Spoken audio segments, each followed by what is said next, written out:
Hello everyone. So last class हमने introduction देखा था कोऑर्डिनेशन कंपाउंड का। आज हम लोग देखेंगे वार्नर्स थ्योरी। लेकिन वार्नर्स थ्योरी स्टार्ट होने से पहले हमने जो भी पढ़ा है एक बार उसे क्विकली समझ लेते हैं, तो आपको बहुत आसानी होगी आगे। तो एक कोऑर्डिनेशन कंपाउंड का एग्जांपल मैं यहाँ लिखता हूँ। For example K4Fe CN6। अब आपको पता होना चाहिए यहाँ पर किसे क्या कहते हैं।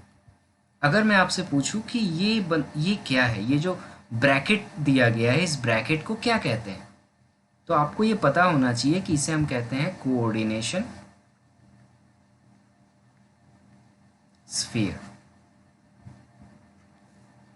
क्या कहते हैं इस ब्रैकेट को? कोऑर्डिनेशन स्फीयर कहते हैं। ठीक है। इसमें ये जो बीच में बैठा हुआ है इसे हम क्या कहते हैं? इसे हम कहते हैं सेंट्रल मेटल एटम।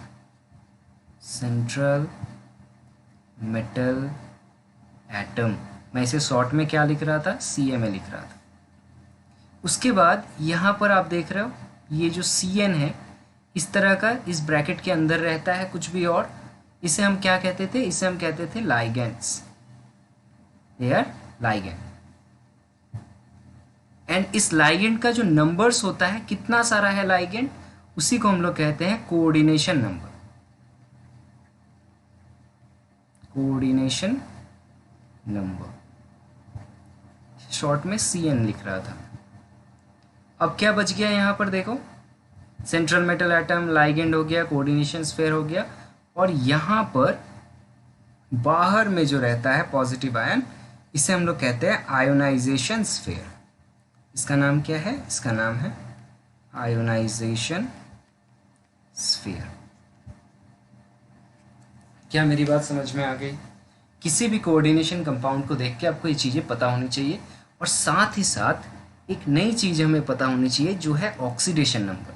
जैसे यहाँ पर इस मेटल का ऑक्सीडेशन नंबर है +2, तो हम इसको कहेंगे कि इसका ऑक्सीडेशन नंबर होगा +2। अब ये +2 कैसे आया ये समझते हैं। कैसे आएगा? ये बहुत आसान है।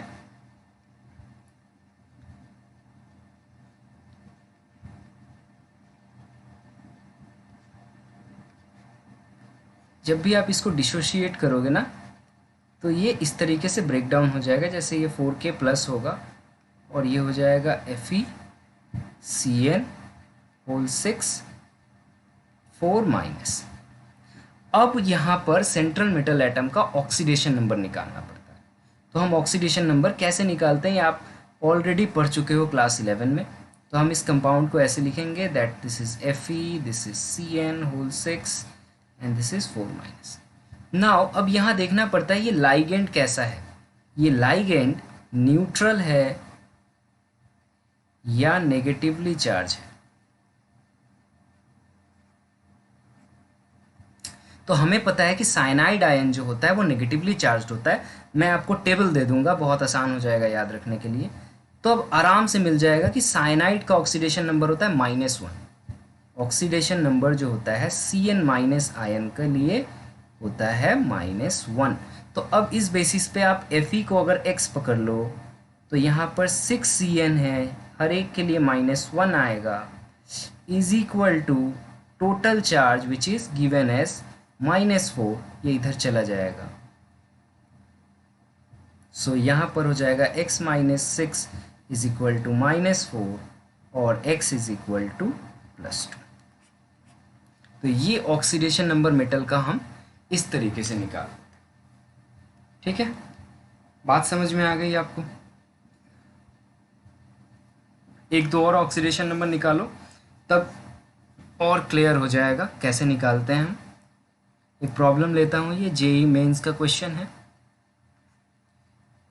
क्वेश्चन है K4NiCN4 और यहाँ ऑक्सीडेशन नंबर आपको Ni का निकालना है, मेटल का ऑक्सीडेशन नंबर निकालना है। तो आप क्या करोगे? सबसे पहले इसे ब्रेक कर दोगे।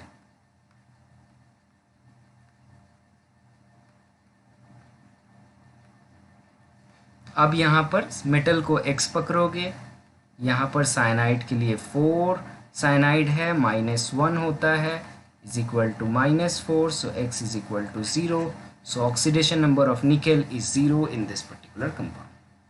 Take another example. For example cobalt NH3 Cl3. फिर से वही काम करेंगे, हम इसे ब्रेक डाउन कर देंगे. कितना प्लस या माइनस आएगा ये क्लियरली दिख जाएगा. 3Cl माइनस है, टोटल 3 माइनस है, तो यहाँ 3 प्लस होगा. अब कोबाल्ट के लिए क्या होगा, आप x पकड़ लोगे. 6 NH3 है और NH3 के ऊपर कोई भी चार्ज नहीं होता है, तो इसीलिए ये 0 होगा और x का वैल्यू सिंपली आ जाएगा +3. सो oxidation number of cobalt is +3. Similarly हम लोग किसी भी मेटल का आराम से निकाल सकते हैं until and unless you know the number of charge in the coordinate in the ligand. सो मैं एक टेबल नेक्स्ट क्लास आपको भेज दूंगा, ठीक है. उसमें आप डिटेल में देख सकते हो कि किस लाइगेंड के पास कितना सारा पॉजिटिव या नेगेटिव चार्ज होता है, वहाँ से आप आराम से निकाल लो. क्लियर हो गया ये. चलो नेक्स्ट आ जाते हैं. बहुत बहुत इम्पॉर्टेंट क्वेश्चन पूछा जाता है, वो है वार्नर्स कोऑर्डिनेशन थ्योरी. और सिंपली वार्नर्स थ्योरी क्या है. So Werner's theory for coordination compound.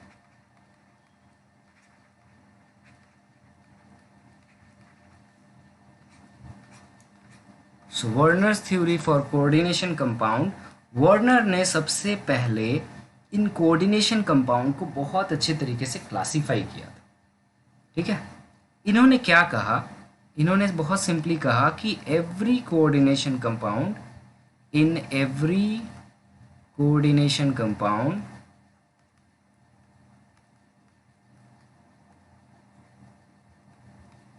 The central metal atom, the central metal atom has two types of valency.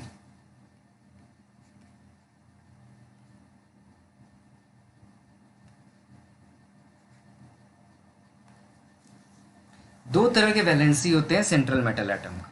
कौन कौन से वैलेंसीज होते हैं. प्राइमरी वैलेंसी और सेकेंडरी वैलेंसी.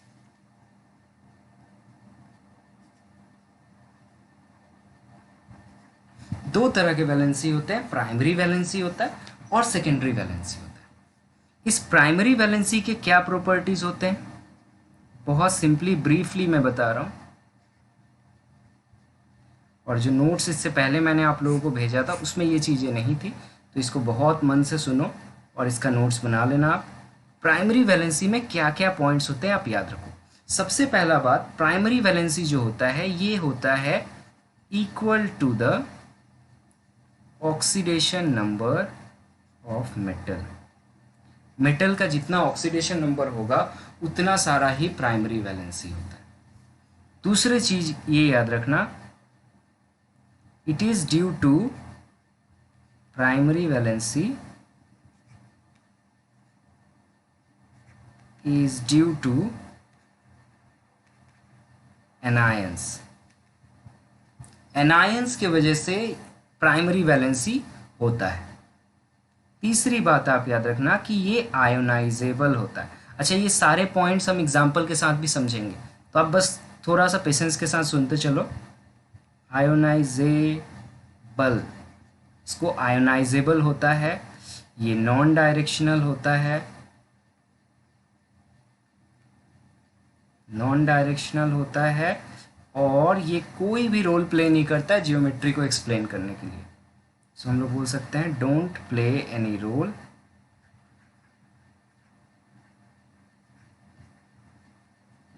इन जियोमेट्री. अब हमने समझ लिया कि ये क्या था, प्राइमरी वैलेंसी. इसी तरह हम समझ लेंगे सेकेंडरी वैलेंसी क्या क्या पॉइंट्स होते हैं, साथ में देखते चलते हैं. चलो,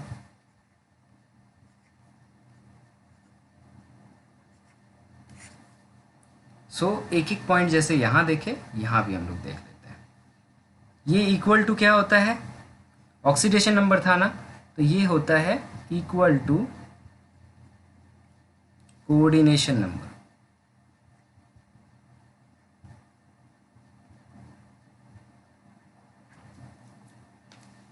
किसी कोऑर्डिनेशन कंपाउंड का जितना कोऑर्डिनेशन नंबर होता है उतना ही होता है उसका सेकेंडरी वैलेंसी, ठीक है। और ये होता है इट इज ड्यू टू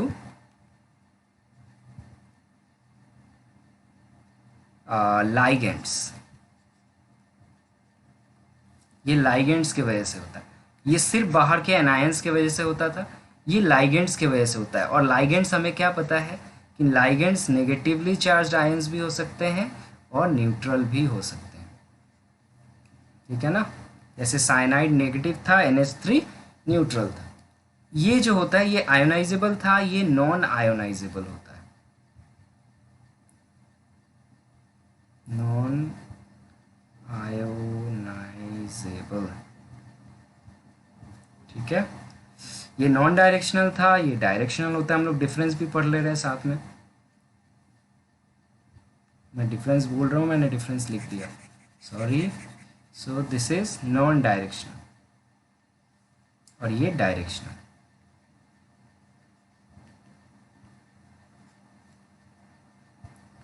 और ये ज्योमेट्री में कोई रोल प्ले नहीं करता था, लेकिन ये जो है हमारा ये डिसाइड करेगा ज्योमेट्री। अब मैंने क्या कहा, ये क्या बातें मैंने कह दी, कुछ समझ में नहीं आ रहा। चलो समझते हैं, एक एग्जाम्पल लेते हैं, फिर ये क्लियर हो जाएगा। जैसे कि एक एग्जाम्पल है CrNH3 6Cl3, और आपसे पूछेगा कि इसके प्राइमरी वैलेंसी और सेकेंडरी वैलेंसी बताओ। बहुत आसान है, आप इसको आयोनाइज कर लोगे,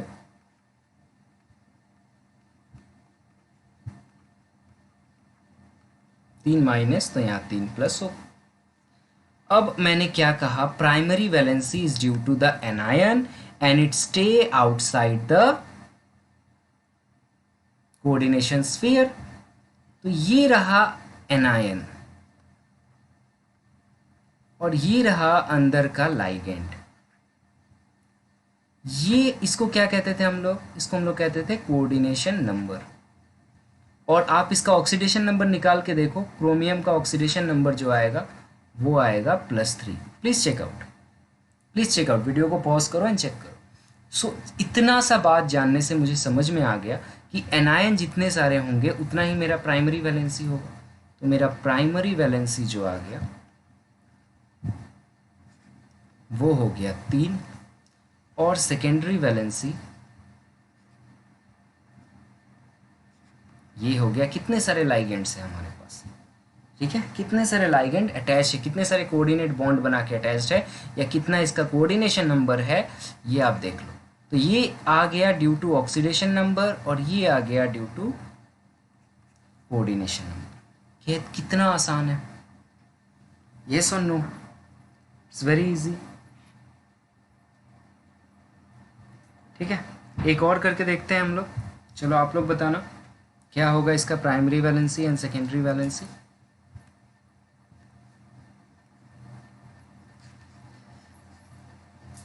platinum NH3 whole 6 Cl4, please go ahead and find out primary and secondary valency. Video को पॉज करो, try this one.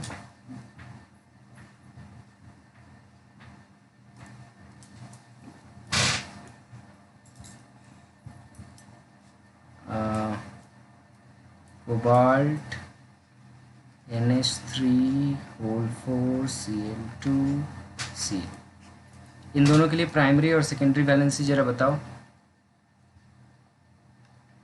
I hope सारे बच्चों ने सही आंसर किया होगा। अगर इसको हम लोग ब्रेक डाउन करें तो ये कुछ ऐसा दिखेगा।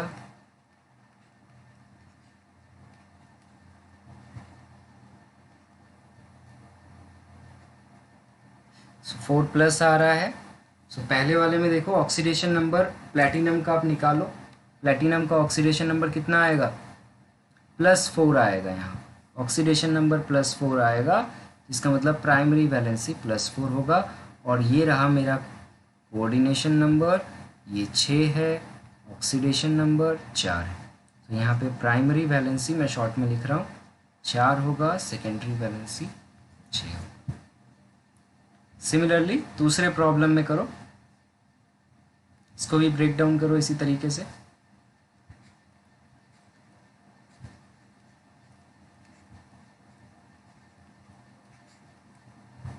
तो यहाँ आप देख सक रहे होगे कि यहाँ पर Cl- हो गया और यहाँ 1 प्लस होगा। अब आप अगर बाहर के प्लस को देखकर इसका ऑक्सीडेशन नंबर बिठा दोगे तो आपका आंसर गलत आ जाएगा।